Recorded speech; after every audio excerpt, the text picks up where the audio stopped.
This is the Bryan Hyde Show. Hey, welcome to the show. I don't know if you've noticed, but I've been away for a little bit. Happy to come back, though, and even happier to be coming back with Eric Peters from Eric Peters Autos. Eric, it's been an interesting couple of weeks, and I mean that in every possible way. But let me first start by saying Happy New Year, and how are you? Well, good, and likewise, and Happy New Year back. You know, I'm happy to be here, but at the same time, I think sometimes I'd be happier to be hiding in a cave somewhere, given everything that's going on, and maybe to be sheltered from the impending mushroom clouds that are probably going to be sprouting up all over the world. Yeah, I don't even know where to begin other than, so apparently last weekend, the U.S. went in and snagged President Maduro from Venezuela. I've heard so much equivocation about, well, it's okay because Obama did this, and, even Biden had a $25 million bounty. But help me reconcile, in what way is this defending the interests of the American people or, American soil? Well, there's so many facets to this that are interesting. One of the defenses that has been put forward is the legalism one, that somehow this was a kind of a law enforcement action, that, Maduro is an indicted war criminal of some sort, or a drug criminal, I should say. You can see where I'm headed with this. And that kind of flies in the face of something in that Benjamin Netanyahu is actually an indicted war criminal, somehow is received with all the niceties by the president of the United States when he visits this country. But this Maduro guy, who's supposedly, a narco kingpin, whatever, we have to go get him. He has to be decapitated. And it just so happens that there are tremendous natural resources in Venezuela that are now apparently ours. I don't know all the nitty gritty about this, but, it seems to me that Venezuela isn't the United States and that Venezuela owns its resources. And yet somehow these are our oil resources. Now, that brings me to what may be one of the more plausible explanations for what was done and why it was done. What if the next step is to regime change the Iranians? And that sets off some fireworks in the Middle East, and that affects global oil supplies emanating from that part of the region. And I think Trump doesn't want $8 a gallon gas in this country, because that would be pretty much the end of his presidency if that were to happen, not to mention the economy. Well, very situationally convenient to have access now to all of that oil that's right there in Venezuela and can easily be brought to the United States in an emergency situation, if need be, to take the place of any shortfalls that might arise as a result of other political actions elsewhere in the world. By the way, did you hear that there's a pretty neat silver angle, too, in terms of those natural resources?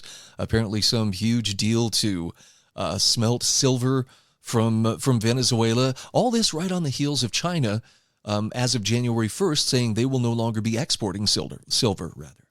Sure. And now what is the price of an ounce of silver? It's up to, I think, about $70 an ounce, something crazy like that. Depends on who you ask. In Britain, it was trading at, I think, the equivalent of about $112 an ounce. Yeah. It seems that events are spiraling out of control, and they're also spiraling in a direction that we didn't vote for. I just this morning put up a piece that hinged on an interview that I saw the other day on Judge Napolitano's show with Colonel Douglas Macgregor, and they were talking about what went on in Venezuela. And Macgregor made an interesting observation about something that RFK said back in 2024 at a Trump campaign rally about ending the grip of the neocons on American foreign policy, to which, of course, the crowd erupted in great cheers. And that was one of the reasons that so many people, certainly me, voted for Donald Trump, because we're tired of all these wars. We're tired of the United States stomping around the world like some kind of deranged gorilla, committing our treasure and our blood that we need here in this country to make America great again on these things. And here we are with, as you said earlier, George W. Trump in charge again. And the same people who were in charge then are apparently in charge again. And all of a sudden, it's the war president. We're at war, constantly at war. How does this serve the interests of America? You tell me. I don't see it. No, it's very discouraging. And I think, again, as always, one of the really discouraging factors of this is how many people remove their principles, about not going out in search of monsters to destroy.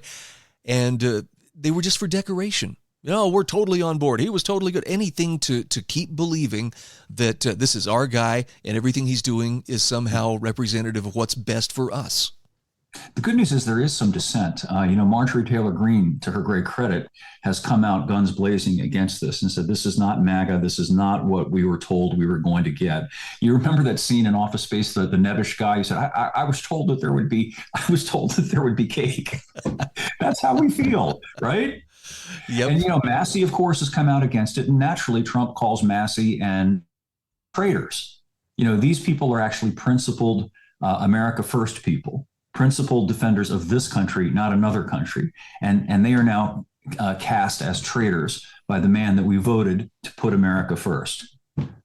Yeah, I'm with you. If I could find some place to hide away from this all, I'd be very tempted to do so. But really, the takeaway here is that, look, if it's in politics, if it's in the realm of politics, they are not looking out for your interest. So, make of that what you will, but don't give your time and effort, and most of all, your moral support, to people who are there just to serve themselves while trying to give the appearance that, yes, we do this all for you. There's a related matter, too, that bears on this that hasn't gotten much coverage, and I wonder whether you saw it. There was a public video presentation by the Russian authorities of pieces of one of the drones, apparently, that were sicked on the presidential palace in Russia by the Ukrainians. Did you catch that? I did Very not. interesting. Yeah, the guy brought out a charred box that contained what looked like electronic pieces. And he said this was part of one of the drones that was sent by the Ukrainians and which was directed at the personal living space of Vladimir Putin, basically. Hint, hint, meaning we know you guys were behind it because we know they presented this to an American senior officer. We know that the Ukrainians on their own didn't have the capability to target the Ukraine, the presidential palace in Russia. So they know this. This is an astounding thing, that if it's true that Putin thinks that the United States government was behind an attempt to kill him personally, where's that going to lead? Nowhere good. And I guess that's probably the story for, I think, most of the political establishment. I'm curious too with the big breaking scandal of the Somali-run daycares and so forth in Minnesota. It seems like we're seeing yet another piece of the tip of the iceberg that DOJ started to uncover last February with all the misappropriation of money and what was it, the luring center? It's actually the laundry center is what it should have said. I don't want to be overtly cynical about this, but at the same time, okay, you're going after these grifters who ran these so-called learning centers in Minnesota. But what about Albert Bourla? What about all of the drug companies that did far worse to this country and profited far more handsomely? How many billions of dollars did they rake in on the so-called COVID vaccines? And apparently that's okay. That just passes quietly into the night. There's no accountability at all on that score. We're going to hear all about these Somalians, who are ripping off the government and the taxpayers. And granted, those people should be gone after. But it just seems to me it's just another diversion. It's another way to frame this left-right thing instead of actually focusing on who did the wrong things and let's deal with them. No, you make a great point. And look, we've all been guilty of this before, swatting at symptoms instead of getting to the root of the problem. And it's good to remember if something kind of, piques your ire and gets you upset, it's time to take a breath, step back and ask yourself, is this being reported in such a way as to upset me? And if so, why? And who benefits if I'm upset? What is it keeping me from seeing? Right, precisely, exactly. And I think we're going to be in for a lot more of that in the next few weeks. And by the way, another thing I wanted to mention too, and this isn't my own idea, I just thought it was worth bringing up. I read this in another article. It might have been Andrew Anglin. I can't remember who brought this out, but we're now at the point where Trump, he's feeling his oats. And who's going to stop him if he, for example, decides that we're not going to have congressional elections later this year, or if the elections are unfavorable to MAGA, and a bunch of leftist Democrats get elected, which seems likely at this point, and he just decides, well, we're not going to acknowledge it. Who will stop him? No, Nobody. That's a good point. The military is like, they're completely in his pocket. They're doing his bidding. There's no countervailing force anymore, and he's gotten so brazen and so audacious now, that I think combined with his personality trait, He feels that he can do whatever he wants to without constraint, because what's anybody going to do about it? That's a pretty scary place. And Isn't it? it's not a matter of, gee, Eric, that sounds like Trump derangement syndrome.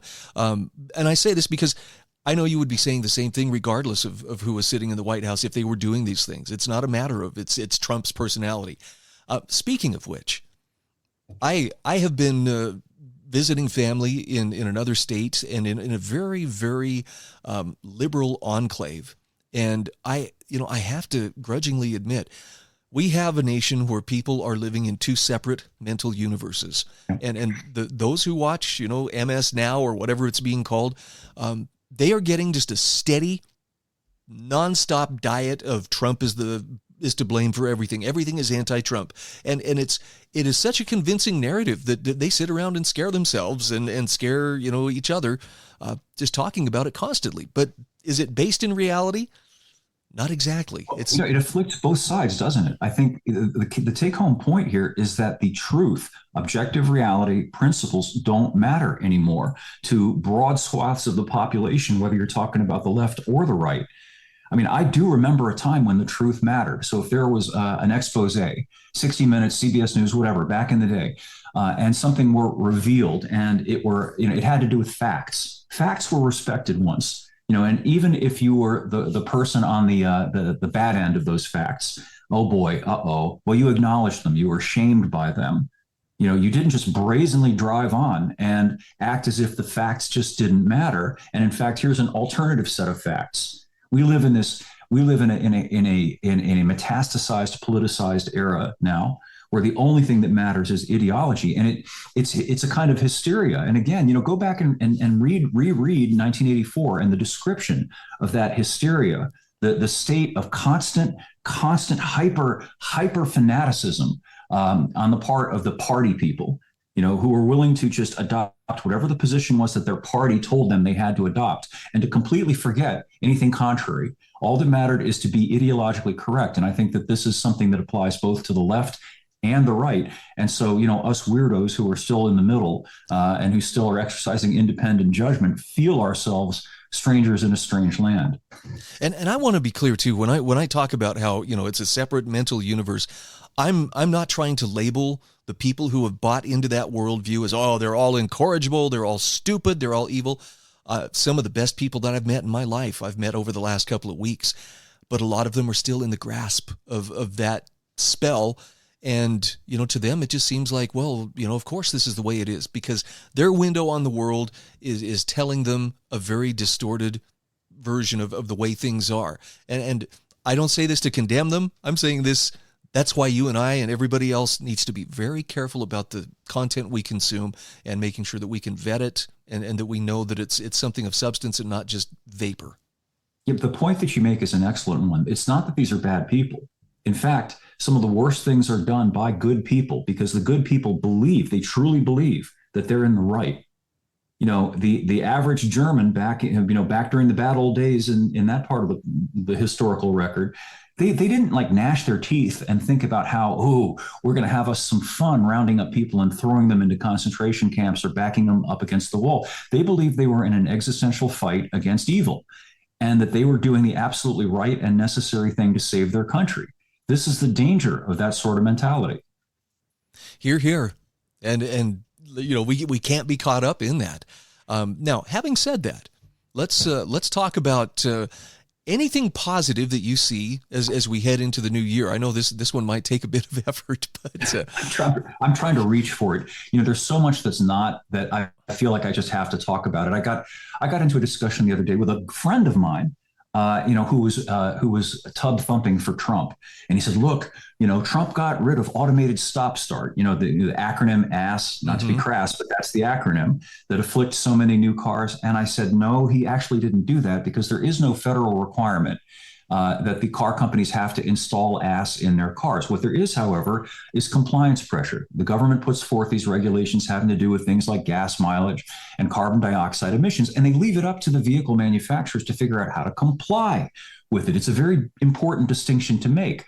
So the car companies, they decided, well, we'll come up with a system that shuts the engine off at every red light whenever the car stops, because a not running engine doesn't burn any gas and it doesn't emit any carbon dioxide. So that is one of the things that they came up with to comply. Well, Trump didn't eliminate the regulations that these manufacturers have to comply with.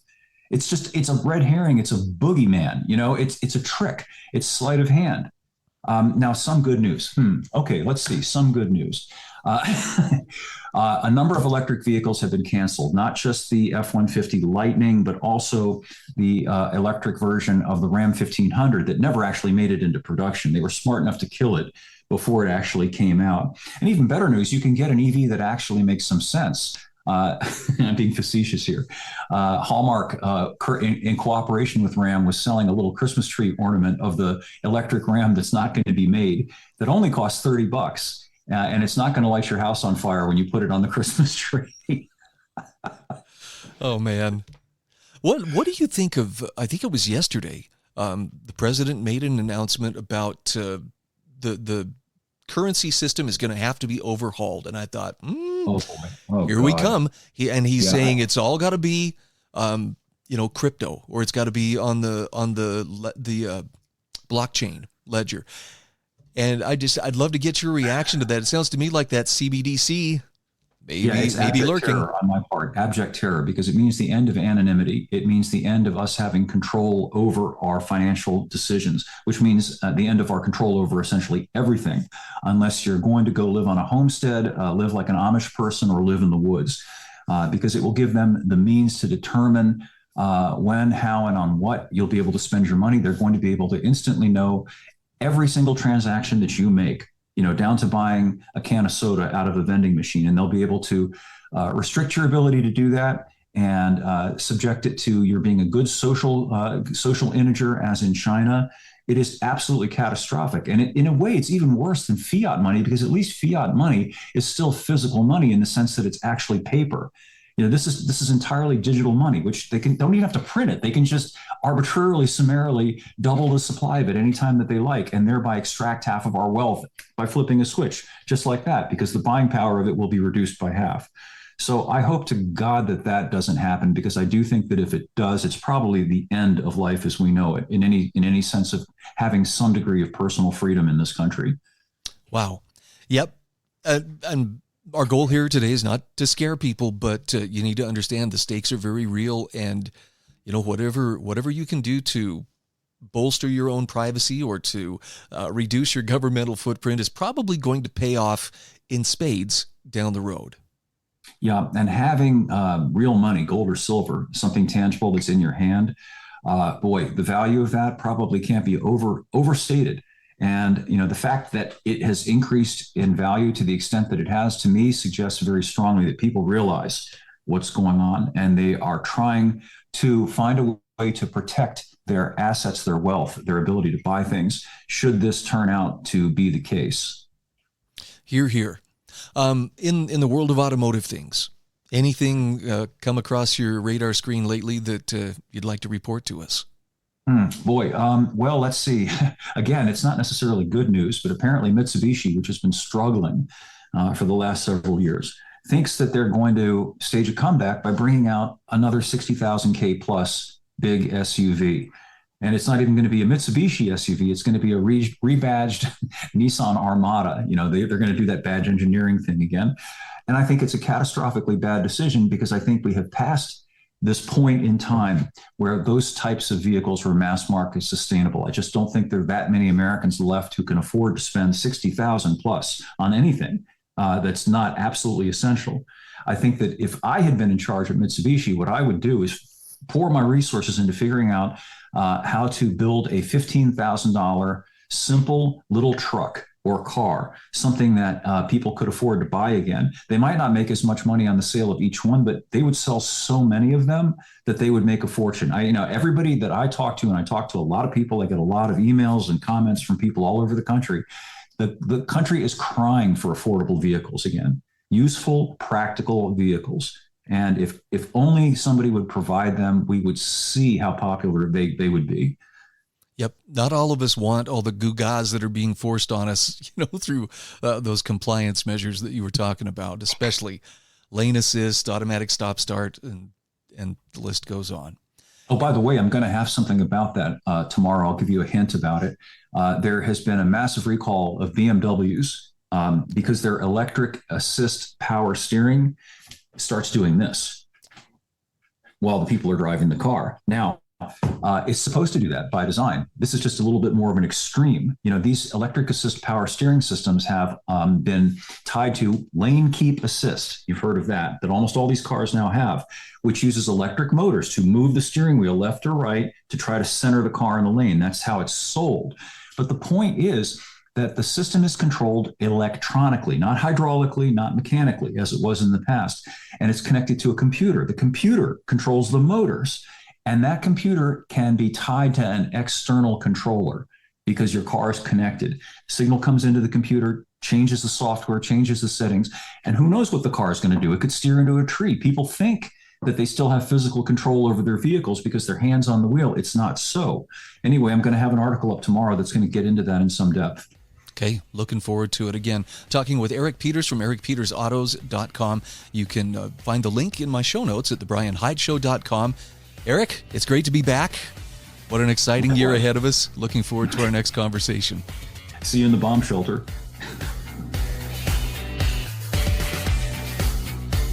This is the Bryan Hyde Show.